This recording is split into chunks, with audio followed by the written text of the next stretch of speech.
Okay, so we are back with the free chat segment now, and today we are going to be talking about the NBA offseason, which is arguably, in my opinion, I don't know about you, Josh, but the NBA offseason so far, and we're not even 2 weeks into the offseason, has been so much better, so much more entertaining than the playoffs, and both our teams were in the playoffs. Yeah, I mean, it was not only a great regular season, but the off season was exciting. It had a lot of cool matchups. Even though, I mean, it was pretty inevitable what was going to happen in the finals, but a lot of great matchups throughout the other rounds. And like you said, the Warriors literally won a week and a half ago, and things have been off the wall constantly every day and night about these trades and everything. Yeah, and stuff has really only started to blow up in the last 2 days. So we're just going to get right into it. Yesterday, D'Angelo Russell from the Lakers, their former number two pick, was traded along with Timothy Mozgov to the Nets for Brook Lopez and the 27th overall pick. I don't know what the Lakers are thinking on this. Well, I do know what they're thinking, but I think it was a bad trade. Yeah, I mean, you're seeing the Lakers are basically getting a first round of the 27th overall pick. It's not bad. It's not terrific. Um, but you're also getting a guy who's on the backswing of his career in Brook Lopez, and he's not getting any better. He's not getting any younger. So I don't know what they're looking for in him, but I don't really see him doing exceptional there. I feel like he's just going to do as good as he was with the Nets, which really wasn't getting them anywhere either. Look, he's an upgrade from Mozgov for sure, Oh, and I'll agree. the Nets were they were awful last season. They were the worst team in the NBA, but Brook Lopez is consistently one of the best centers in the league, and he has shown potential that he can stretch the floor a little bit too. But as you said, he's 29. He's going on 30. I'd say that he's probably peaked already, and it's only downhill from here. But it's probably a slow decline. So Lakers will get some good out of him. Yeah. But trading Russell, who a lot of Lakers fans they just adore him. I'm seeing a lot of Lakers fans just absolutely livid about this trade because he's super young. He's the number two overall pick, and he's shown flashes of potential. He hasn't been consistently great, but again, as I said, he's still young. He still has a lot to learn, a lot to improve, a lot of experience to get. But they essentially Yeah, traded him off as a salary dump.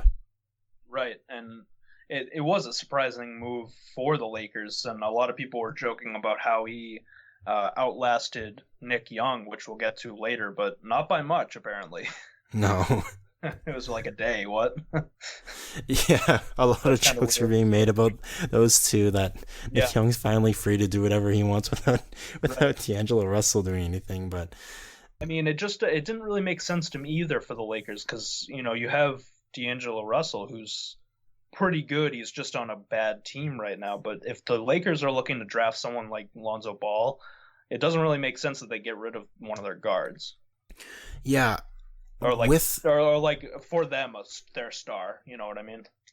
I mean, and Russell can play shooting guard as well. It's not like they had to start Lonzo and put D'Lo on the bench. And what really also bothers me about this is that they really seem to be banking on Lonzo being a good fit for the NBA. They really seem to be buying to this hype, and I'm sure he's probably going to do well. But the hype train is just it's Yeah, way off the rails right now with him. yeah. And my point just now, what I was saying is, I mean, you're getting rid of D'Angelo Russell, but they're putting way too much faith in Lonzo Ball if that's the case. And like you said, he could play either guard position. So it's like, why to get rid of him must have been nothing more than, you know, A, some a pa- something crazy. That sounds like something Ainge would do. We'll get to Ainge later, but The general consensus is that he was put in there just to get rid of Mozgov as well, because that is an awful, horrid contract, and they want to clear up cap space for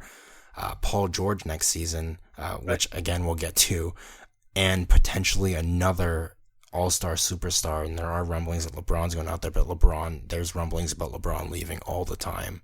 Yeah, I mean, it's been like we said, it's been like a week and a half since the finals ended, and I've heard him going to like five different teams so far, and I don't think anything's gonna happen, but No. That's the rumor mill. And he's not even a free agent. That's the best part, that Yeah. everybody's talking about how he's going to leave to the teams, but he literally can't, and he has a no trade clause, so he can't go anywhere for this season anyways. Right. So I don't know what all these rumors are really amounting to, because it's just, I've heard Nuggets, I've heard Lakers, I've heard Bulls. It's just like, well, I don't know. It's nothing.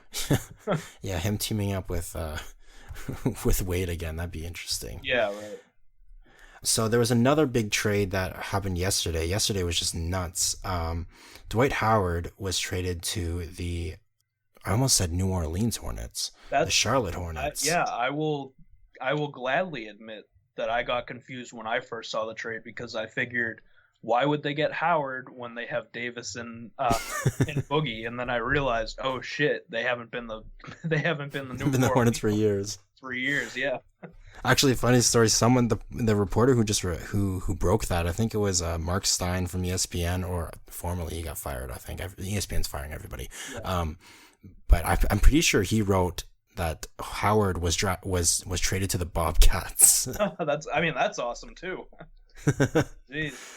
But yeah, it was Howard, and honestly, I can't remember right now, but I know that the Hornets sent back Bellinelli and one of the Plumlee brothers. I honestly can't tell. I don't remember which one is which, but apparently Hornets fans are really happy about this, because they hated Bellinelli and Plumlee, and they got an upgrade at the center position. Right. So Charlotte sent off Miles Plumlee and Bellinelli, and the 41st pick, I should say, and then Atlanta sent Howard and the 31st pick, which, I don't know. Do what you will, making sense of that, but we'll see. I mean, all these things must have some sort of sense to them. It's just we're not really given too much information when they actually happen.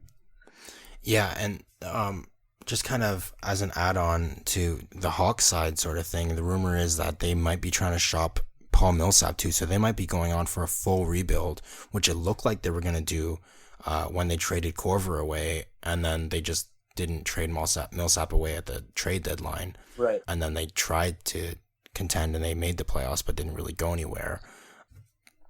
It looks like they're going a full rebuild mode. And I kind of feel bad for Howard, because Atlanta's his home city, and he went there, and he was really excited to play. Yeah. And then, I mean, at least he's not moving too far. No. From Atlanta to Charlotte, it's like a state over, but still. And yeah, I mean, like we were saying about Brook Lopez too. It's Howard peaked years ago. Oh yeah. So he's being shopped around. He's kind of like Shaq at this point, to be honest. he hasn't been good since he was with the Magic, and that was a long time ago. Yeah, and someone pointed out too his 1 year stint with the Lakers, which I honestly completely forgot about. If we're being honest, he was with them, and then he was with the Rockets. Yeah, so I completely forgot about the year that he was with the Lakers, but I guess didn't really go far anyways. No. But I am, even though he is on the decline, I am excited to see what he can do with Kemba Walker. Yeah, I think we're going to see a lot of teams do some magic this year that wouldn't necessarily have come to mind last season. Charlotte being one of them. I think they're not going to have a shot, I don't think, but it might be more entertaining to watch now. Another team that may be a little bit more entertaining to watch this year is the 76ers, who did a blockbuster trade. Well, in my opinion, is a blockbuster trade. 5 days ago now, where they traded the number one pick to the Celtics traded the number one overall pick to the 76ers for the number 3 pick and a future first round pick. Yeah, so the future pick is if the Lakers have a pick between 2 and 5 next year. If not, it'll be the Sacramento Kings pick in 2019, which will be a top 10, I think. What do you think about that trade as a Boston fan? To be honest, I think we are in a 10-year plan from back in 2012 when we, from the looks of it now, we completely owned the Nets in that move. You completely owned the Nets in that move. We have the picks for the rest of the eternity, basically, from them. Yeah. And it's finally starting to come together. I think losing the number 1 pick is not that big a deal in the long run, especially if we're getting more picks in the future. you never put your faith in a draft pick unless you're absolutely certain. And if Ainge isn't as certain as to keep the number 1 pick or trade it for the number 3 pick, and who's to say? I mean, no one's even sure if they're going to even keep the number 3 pick. They might actually trade it off again. So I don't trust putting all your faith in one draft pick. But if he's going to trade it off and then use the third one as bait for a trade for star power, I think right now that's what we need to kind of build a better team. And then down the road, all the stars that we have, once they get a little older, we'll have these picks that are coming fresh up.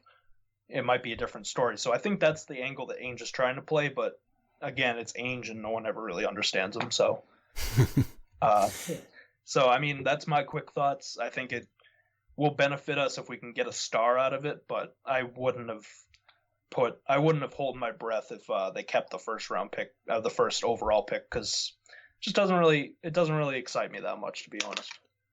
And you guys are really, as you said, you guys are really set for the future. You guys, all those picks that you fleeced, you stole them from the Nets. Yeah, well, we still have the Nets 2018 pick, which is most likely going to be in the top 3 anyways.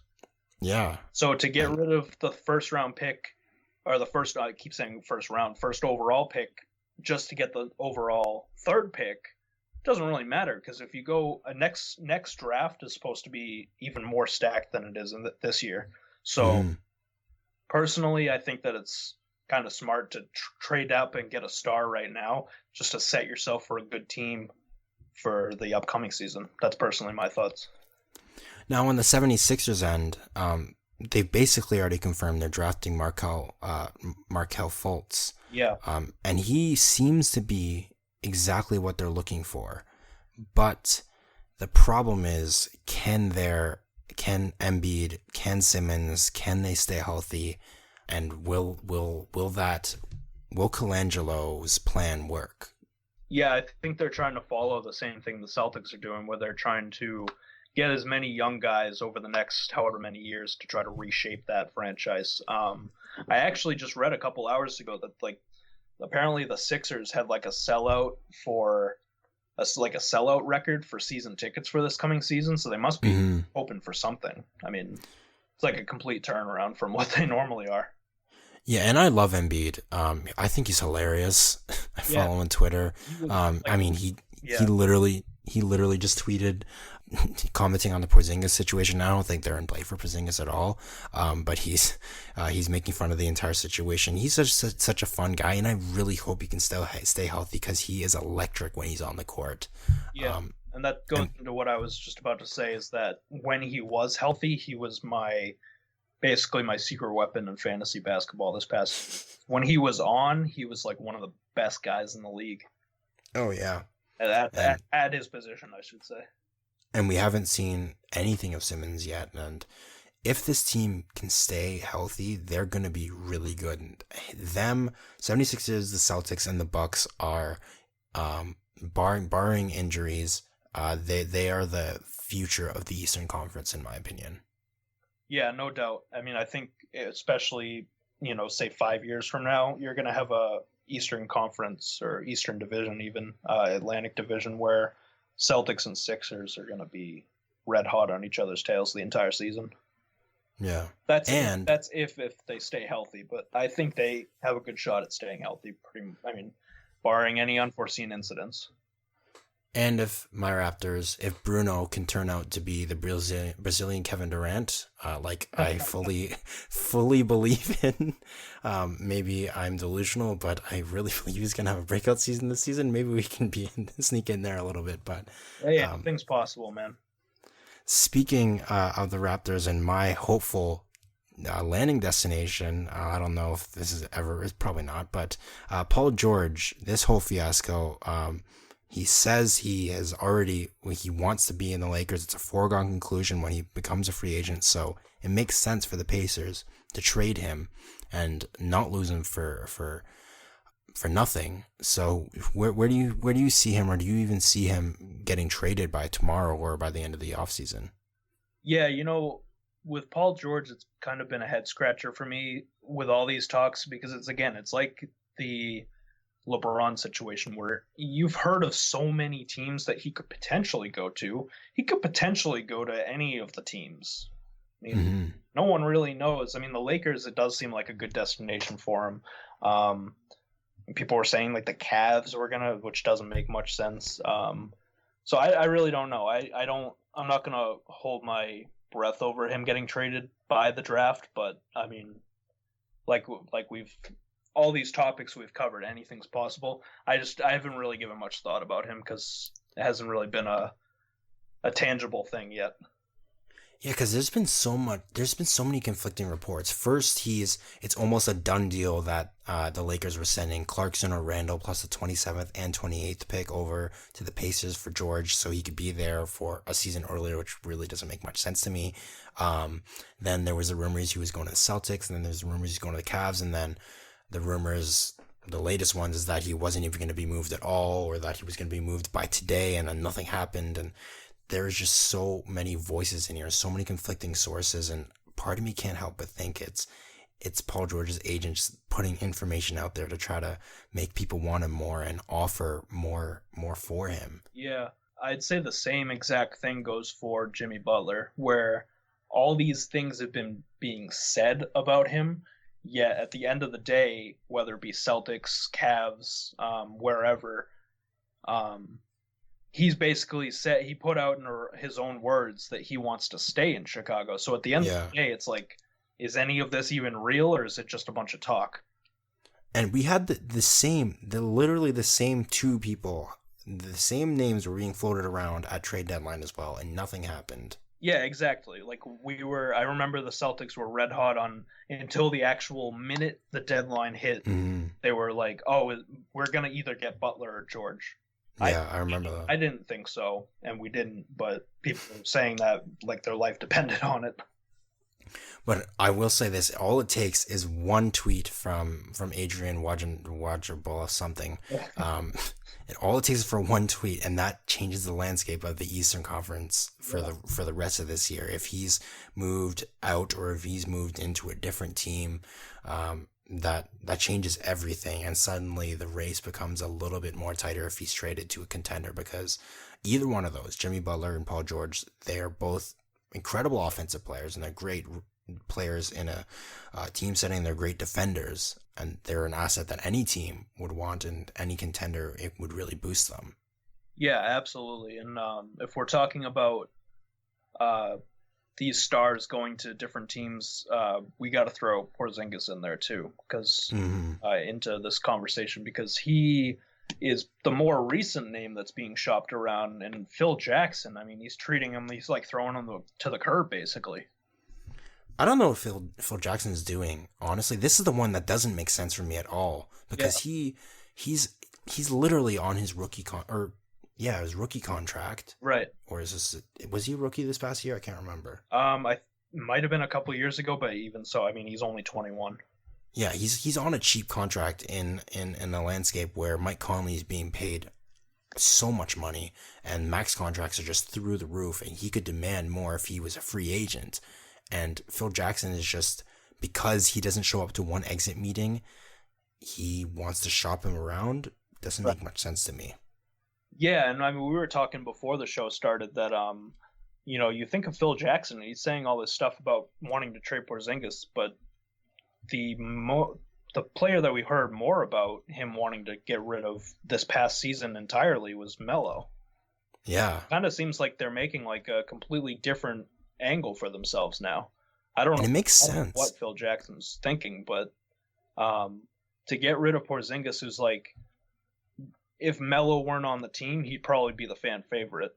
And he's a rising star. I mean, he's doing terrific. Why get rid of him rather than getting rid of Melo when teams would actually give up a lot for Melo? I mean, teams are probably willing to give up a lot for Porzingis at this point too, but Melo, it's like it's guaranteed star power wherever he goes.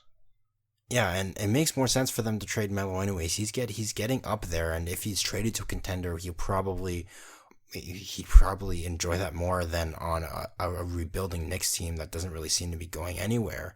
Right. And if they're rebuilding, why not rebuild with Porzingis? He's young. He's talented. It doesn't make much sense for them to trade up, as rumored, to trade to the 4th spot to draft someone almost exactly like Porzingis. Yeah, that's what doesn't make sense either. Is if they said that they're looking for someone exactly like him, then just keep the guy. I don't know what you're trying to do by going out and shopping him around for somebody who's exactly like him. I mean, just keep the guy. If it ain't broke, don't fix it. Part of me thinks it's just culture, or not culture clash. It's just personality clashes with Phil. Maybe he doesn't like Porzingis, and he wants to trade him, but at the end of the day, it's a business, and just because you don't like him, this dude is a good player, and he's a good asset on your team. You don't trade him away just because you don't like him. Trade him away for basically an unproven asset again. Like a lot of this conversation has been on teams trusting their draft picks way too much, even if this is a really deep and talented draft. Right. And I'll segue into another team, the Spurs, who, you know, they were contenders. If not for how powerful the Warriors are right now, they could have made it to the finals. And yeah.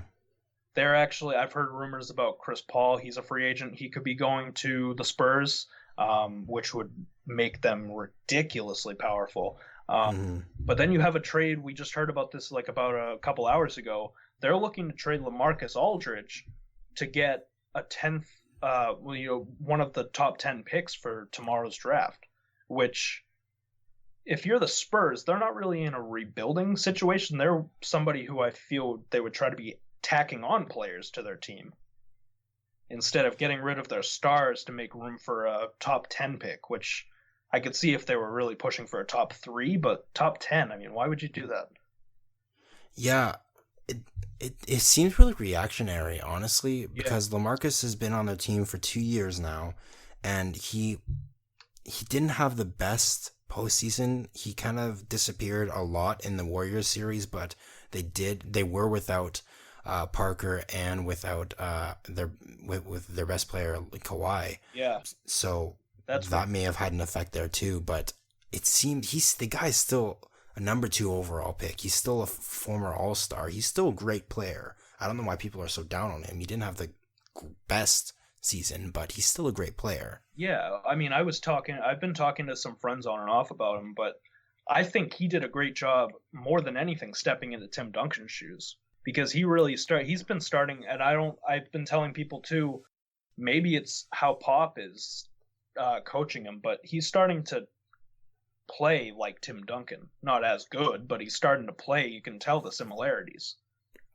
And maybe and that's Pop's system. Yeah, maybe it's just Pop who dealt with raising Tim Duncan for the past 23 years or something like that, and he's trying to rub off all that magic on Aldridge. But then you hear these reports that they're looking to trade him. I don't know. It just doesn't make sense to me. And you would think that with Pop's, with his track record, he would have a little bit of say into whether he wants Aldridge traded. And like you said, if he is developing into a Tim Duncan 2.0, at least just for the foreseeable future or for the near future, you would think that Pop wouldn't want him traded, and he would be able to have a little bit of a say in it, because he is probably the most famous coach and the best coach in the NBA. Yeah, I mean, no doubt. I mean, I love Brad Stevens to death, but Pop is still king right now until he retires. Yeah. There's no doubt about that. Yeah, the free agency right now, and free agency hasn't even kicked in. It's just the entire NBA landscape. I don't want to solely assign blame to the Warriors, but I think that a lot of the fact that they have essentially created a super team dynasty that is undefeatable has created a lot of panic among the GMs and the owners in the NBA, and they're trying to do whatever they can, rebuild for the future, build another super team. That people are just shuffling things around because of the shifted landscape of the NBA.